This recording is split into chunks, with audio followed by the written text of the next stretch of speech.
Alloh subhanahu va taolo ba'zi bir odamlardan so'rar ekan qiyomat kunidagi, "Hoy bandam, meni biror marotaba erkalatganmisan? Ey Robbim, sen olamlarning Robbisi bo'lsin, mulukud dunyo va axiro, dunyo va oxiratda egasi bo'lsin. Qanday seni erkalatiladi?"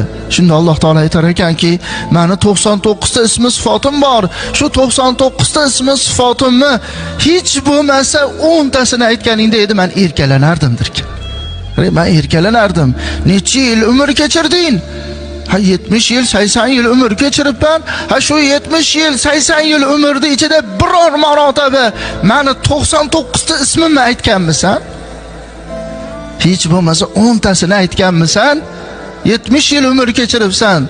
Agar sen menga hech bo'lmasa 99 ta ismi sifatimdan 10 tasini bo'lsa ham aytib, "Ey Robbim, ber" deganingda, men erkalanib farishtalarga aytardim, "O bandamni qaragin, bir maqsadi bor ekan, mendan bir so'rashligi bor ekanki, ismlarimni aytib turibdi-da, guvoh bo'linglar, nima so'rasa beraman" deb Alloh taolo turib olar ekan.